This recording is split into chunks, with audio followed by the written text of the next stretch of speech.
Hello विद्यार्थी मित्रांनो, आपल्या सर्वांचं स्वागत आहे माझ्या सायन्स बाय शहासर या यूट्यूब चॅनलवर। विद्यार्थी मित्रांनो, आपण RRB ग्रुप डी करिता काही प्रश्न पाहणार आहोत सायन्स विषयाचे। चला सुरू करूया। आपला जो पहिला प्रश्न आहे तो आहे the functional unit of kidney is, म्हणजे काय?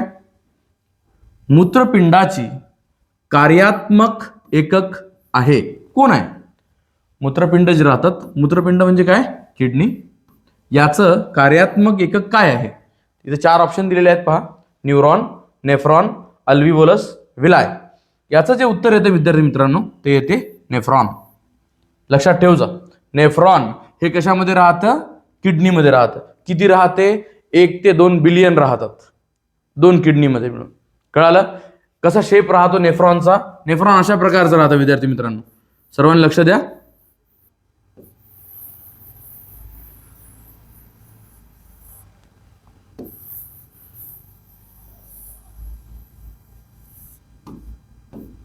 हे बघा, हे जे पार्ट आहे याच्यामध्ये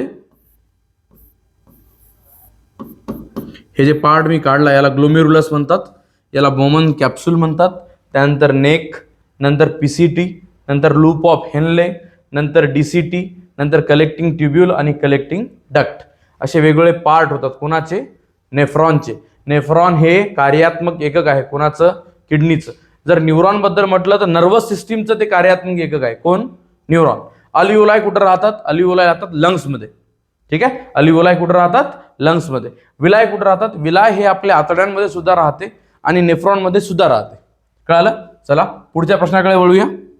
आपला जो पुढचा प्रश्न आहे the SI unit of force is, force म्हणजे काय? बल। बलाचं एसआय एकक काय आहे? विद्यार्थी मित्रांनो, याचं जे उत्तर आहे ते आहे जूल। काय आहे? जूल। जूल नाही, याचं जे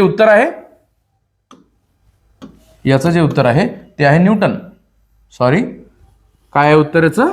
न्यूटन। जूल हे एकक कोणाचं आहे? एनर्जीचं। एनर्जी, ऊर्जा, ऊर्जेचं एकक काय आहे? जूल। वॅट कशाचं आहे? पॉवरचं। पॉवरचं एकक काय आहे? वॅट। आणि पास्कल, पास्कल कोणी विचारलं तर हे एकक जे आहे ते प्रेशरचं आहे। प्रेशर, कळलं? प्रेशर म्हणजे दाब। याचा एकक नाही आहे पण, कळलं? तर या प्रश्नाचं जे योग्य उत्तर होतं ते होतं न्यूटन। चला पुढे जाऊया। पुढचा प्रश्न आहे ozone layer is protect us from, म्हणजेच काय? ओझोनचा थर जो आहे आपले संरक्षण करतो। कशापासून संरक्षण करतो आपले? अतिशय महत्वाचं आहे पहा, आपल्या पृथ्वीच्या वर एक लेयर बनलेली आहे ज्याचं नाव ओझोन आहे। ओझोन म्हणजे O3 होतं। ओझोन, ओझोनचं सूत्र काय आहे? O3 म्हणजेच ओझोन। हे ओझोनची जी लेयर आहे आपल्या पृथ्वीच्या भोवती, ती लेयर आपलं संरक्षण करते। कशापासून? सूर्यापासून निघणाऱ्या अल्ट्राव्हायोलेट रेस पासून। अल्ट्राव्हायोलेट रेस जे असतात ते त्याच्यामुळे आपल्याला स्किन कॅन्सर होऊ शकतो, त्वचेचा कर्करोग होऊ शकतो। मग ते त्वचेचा कर्करोग जो आहे तो जर का होऊ द्यायचा नसेल तुम्हाला तर काय वापरावं? काय यूज, कोण आपल्याला वाचवतं त्याच्यापासून? ओझोन। ओझोन लेयर जी असते ती आपली त्याच्यापासून संरक्षण करते। पहा, याचं जे उत्तर होतं ते होतं यूव्ही रेज, म्हणजेच अल्ट्रा व्हायोलेट किरणे। कळालं सर्वांना? पुढचा प्रश्न पहा विद्यार्थी मित्रांनो, जर तुम्ही माझ्या चॅनलवर नवीन असाल आणि तुम्हाला मी जे प्रश्न सांगत आहे ते उपयोगी वाटत असेल तर माझ्या चॅनलला शेअर आणि सबस्क्राईब करायला विसरू नका। चॅनलचं नाव आहे सायन्स बाय शहासर। चला पुढचा प्रश्न पाहूया। Mendel is non as, Mendel यांना काय म्हणतात? चार ऑप्शन दिलेले आहेत, father of physics, father of genetics, father of chemistry, father of biology. म्हणजे भौतिकशास्त्राचे जनक, अनुवंश शास्त्राचे जनक, रसायनशास्त्राचे जनक, जीवशास्त्राचे जनक। मेंडल जे आहेत, सर ग्रिगर जॉन मेंडल यांना फादर ऑफ जेनेटिक्स असं म्हटलं जातं, म्हणजे अनुवंशशास्त्राचे हे जनक आहेत। कोण? ग्रिगर जॉन मेंडल। लक्षात ठेव जा, हे प्रश्न विचारू शकते तुम्हाला, हे प्रश्न पाहून जा एक वेळेस। चला पुढचा प्रश्न पहा। The image formed by a plane mirror is, म्हणजेच काय? समतल आरशात, समतल म्हणजे प्लेन, समतल आरशात तयार होणारी प्रतिमा कशी असते? प्रतिमा म्हणजे इमेज कशी असते? पहा, 4 ऑप्शन दिलेले आहेत त्यांनी आपल्याला. रियल म्हणजे वास्तविक, इन्व्हर्टेड म्हणजे उलटी, व्हर्च्युअल अँड इरेक्ट काल्पनिक व सरळ, डिमिनिश म्हणजे लहान. तर पहा विद्यार्थी मित्रांनो, हा प्रश्न जो आहे हा इम्पॉर्टंट कॅटेगरी मधला आहे आणि आजकाल RRB ग्रुप डी जे आहे, लेन्स मिरर यावर प्रश्न जास्त विचारत आहे. सर्वांनी लक्ष द्या. याचं जे प्रश्नाचं योग्य उत्तर आहे ते आहे पर्याय क्रमांक 3, व्हर्च्युअल आणि इरेक्ट. व्हर्च्युअल आणि इरेक्ट बनवतं कोण? Plane mirror. चला पुढचा प्रश्न पाहूया. PH value of neutral solution is म्हणजे काय? तटस्थ द्रावणाचा पीएच किती असतो? मूल्य आहे. ठीक आहे, पीएच मूल्य किती आहे? तर याचं जे उत्तर येते ते येते 7. तटस्थ म्हणजे न्यूट्रल. पहा, मी तुम्हाला याच्याबद्दल एक डिटेल माहिती देतो. जर तटस्थ असेल तर पीएच किती असतो? 7 असतो. जर आम्ल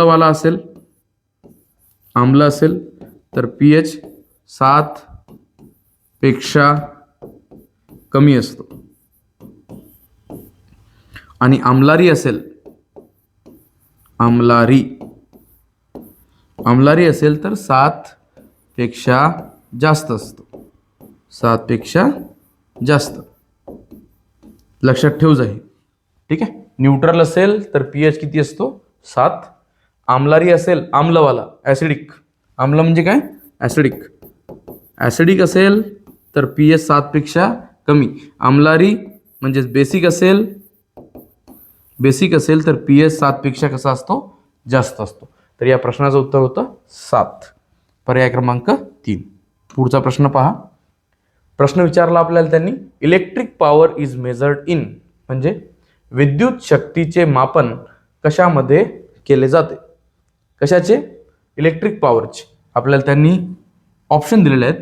पहिला आहे व्होल्ट, दुसरा आहे एम्पियर, तिसरा आहे वॅट आणि चौथा आहे ओहम. तर पहा, मी तुम्हाला आताच मागे सांगितलं वाटते, बरोबर आहे? तर या प्रश्नाचं जे योग्य उत्तर आहे ते आहे वॅट. ओहम कोणाचं आहे सांगा बरं? ओहम आहे चार्जचं युनिट काय आहे? ओहम. एम्पियर कोणाचं आहे? करंटचं युनिट काय आहे? एम्पियर. आणि व्होल्ट कोणाचं आहे? पोटेन्शियल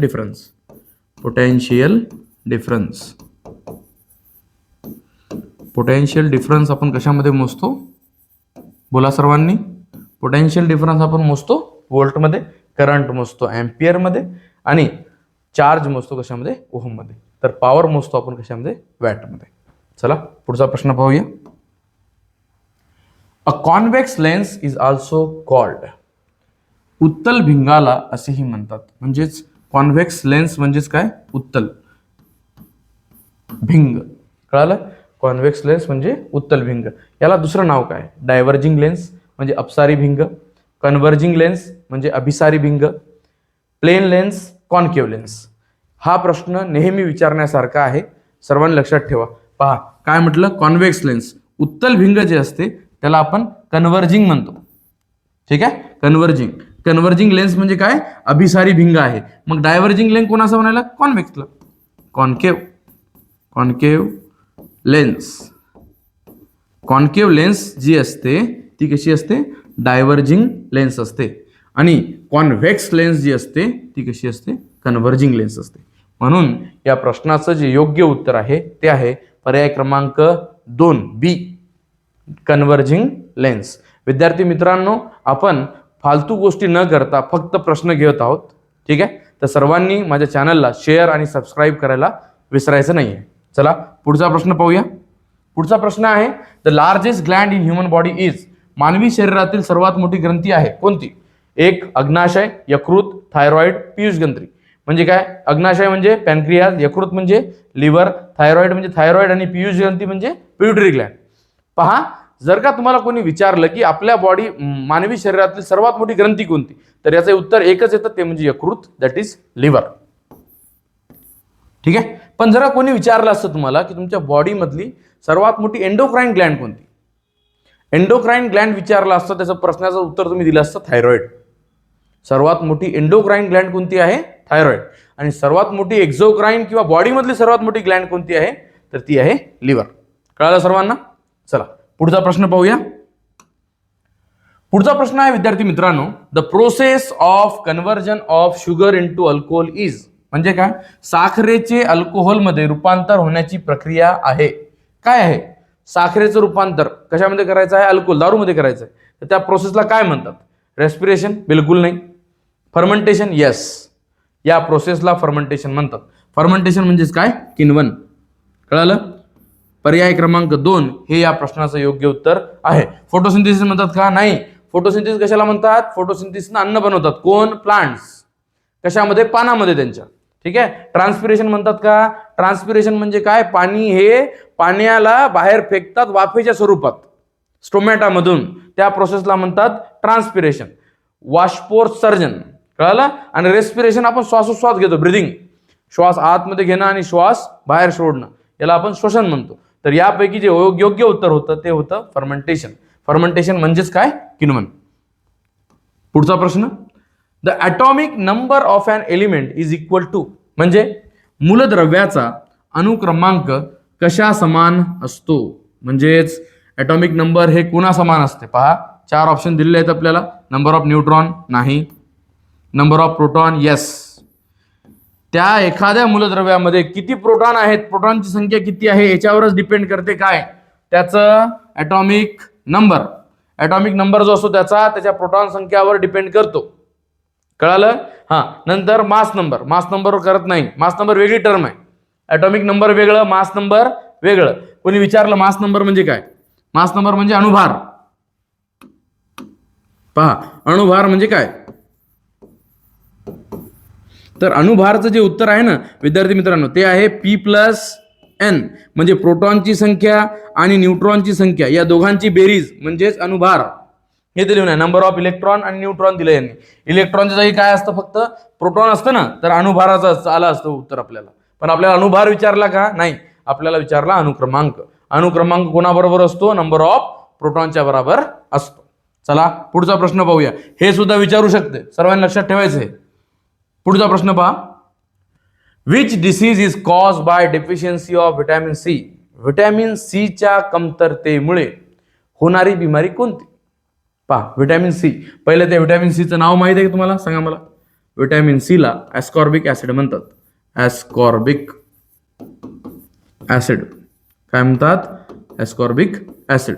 आणि या व्हिटॅमिन सी ची कमतरता झाली. डेफिशियन्सी म्हणजे काय? कमतरता. कमतरता.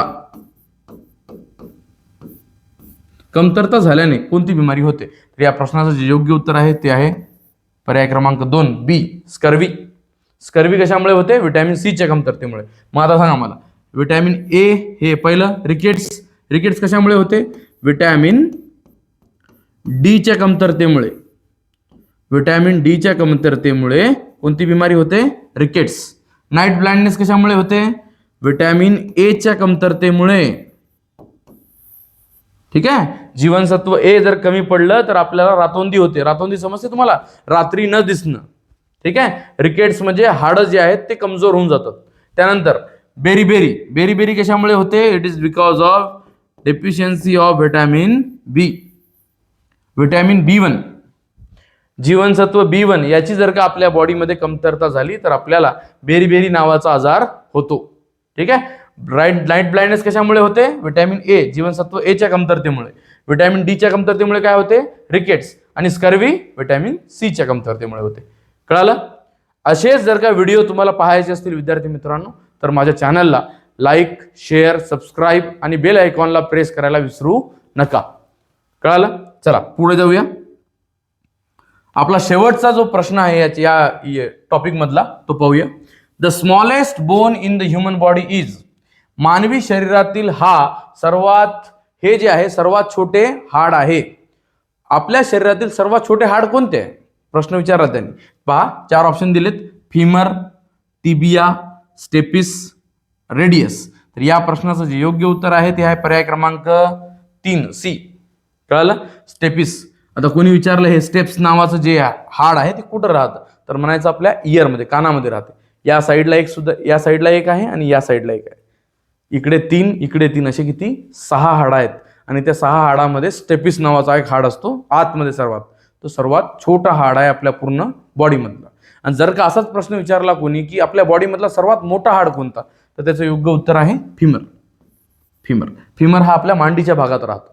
ठीक आहे, मांडीमध्ये असणारं हाड जे आहे त्याचं नाव काय, फिमर. आणि स्टेपिस कुठं राहतो, कानामध्ये, इयर ऑसिकल्समध्ये. ठीक आहे, स्टेपिस किती असतात, 2 असतात. आणि हा आपल्या बॉडीमधला सर्वात छोटे जे आहे हाड आहे. विद्यार्थी मित्रांनो, माझा व्हिडिओ उपयोगी वाटला असेल, आवडला असेल तर चॅनलला शेअर आणि सबस्क्राईब करायला विसरू नका. धन्यवाद.